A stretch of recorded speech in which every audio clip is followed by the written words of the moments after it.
Ready start.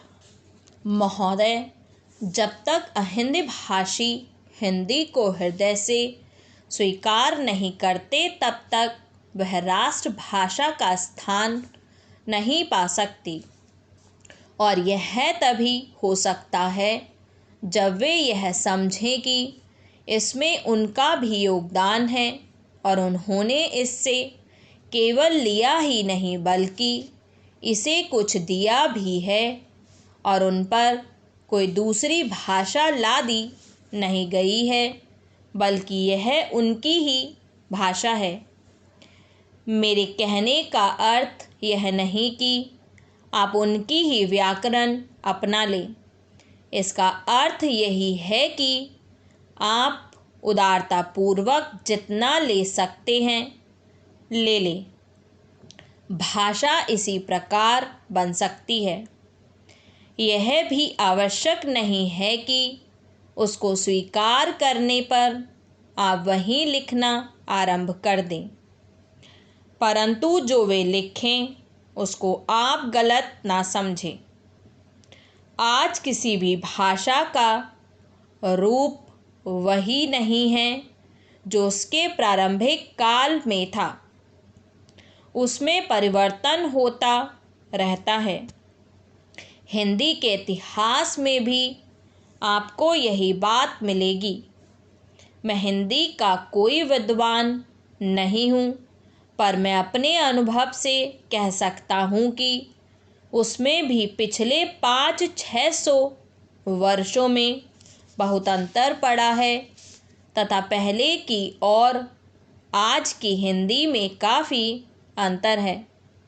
इसलिए नवयुग में जब वह देश की भाषा बनने जा रही है तो उसमें थोड़ा अंतर करना भी पड़े तो वह स्वीकार कर लेना चाहिए, जिससे उसका अन्य प्रदेशों के लोगों के साथ मेल बैठ जाए।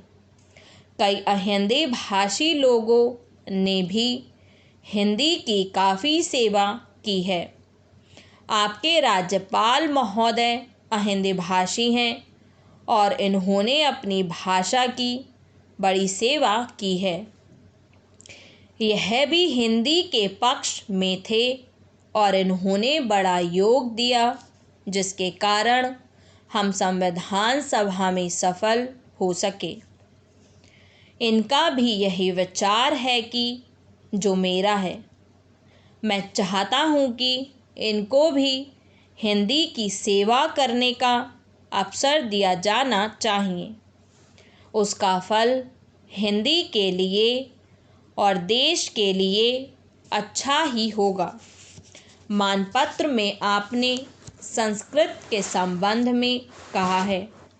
मैं मानता हूँ कि हमारे देश में संस्कृत का अध्ययन आवश्यक है, क्योंकि देश की सभी भाषाओं का स्रोत वही भाषा है। संस्कृत से हमारा संबंध अटूट है। इसकी पढ़ाई लिखाई कम हो गई है। यह हमारे लिए दुख की बात है। मैं आशा करता हूँ कि इसकी उन्नति होगी। महोदय, मैं अपने बारे में कहता हूँ। जब मैं छोटा था और कॉलेज में पढ़ रहा था तब रूस और जापान के बीच युद्ध छिड़ा।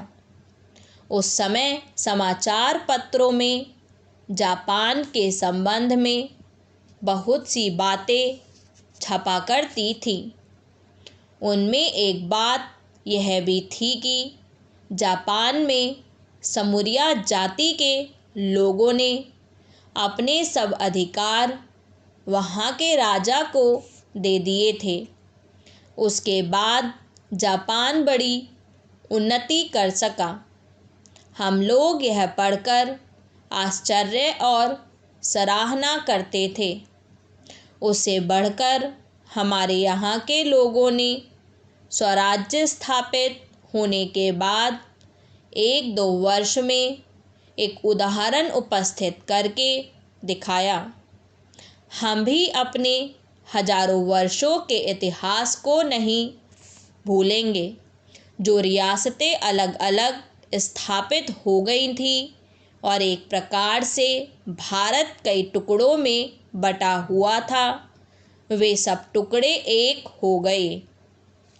आज ब्रिटिश भारत और देशी रियासतें मिलकर एक हो गई हैं।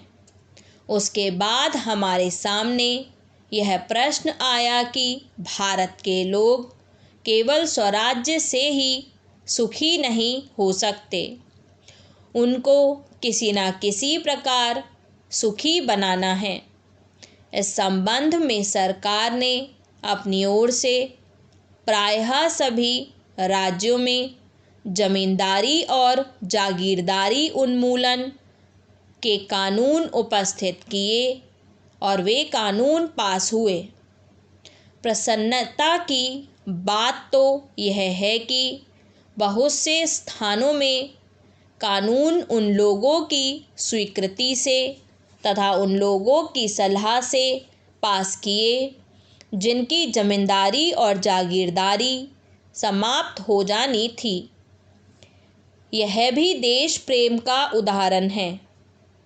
उन लोगों ने अपनी संपत्ति का त्याग इसलिए किया कि उससे सारे देश को लाभ पहुँचे। वह काम भी लगभग पूरा हो गया और पूरा होता जा रहा है। हमारे सामने मार्ग प्रशस्त हैं और अब हमें इस पर चलने की शक्ति चाहिए। हमें परस्पर कभी कभी इस प्रकार की संकुचित धार्मिक अथवा सामाजिक भावना देखने में आती है जिसके कारण कभी कभी लड़ाई झगड़े हो जाते हैं। हम इस चीज़ को भी दूर करने का प्रयत्न कर रहे हैं। हमारे संविधान में स्पष्ट बता दिया गया है कि कोई चाहे किसी भी धर्म का क्यों ना हो, किसी भी जाति का क्यों ना हो, इस देश में सबको समान अधिकार है। गरीब से गरीब आदमी को भी वही एक वोट देने का अधिकार है जो कि राजा साहब को है या मुझे।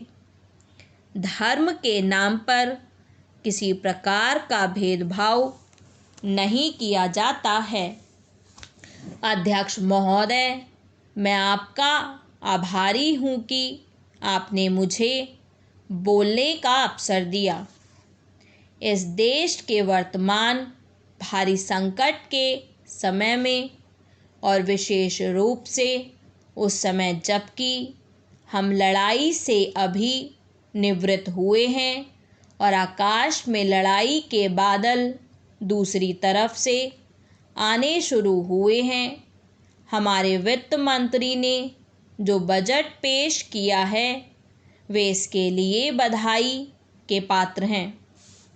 यद्यपि भिन्न भिन्न पहलुओं को लेकर आलोचनाएं की गई हैं, लेकिन यदि उनकी कठिनाइयों को भी देखा होता कि राष्ट्र को किन किन संकटों का सामना करना पड़ रहा है, इस बात पर भी अगर मेरे से पहले बोलने वाले वक्ताओं ने विचार किया होता तो मेरा विश्वास है कि उनकी आलोचनाओं का आधार कुछ दूसरा होता।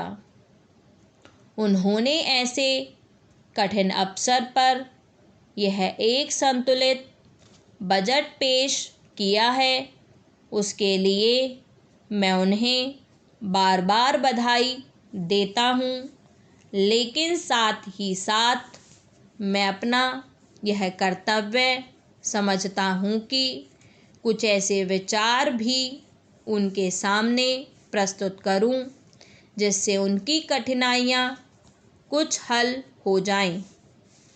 उदाहरण के रूप में विगत 2 वर्षों में लेखा जोखा कमेटी में बैठने के समय मुझे ऐसा अनुभव हुआ है कि इस देश में 2-3 इस प्रकार की त्रुटियां मौजूद हैं जिनको दूर करने के लिए जिनकी जांच करने के लिए यदि कोई एक कमेटी या आयोग बिठा दिया जाए।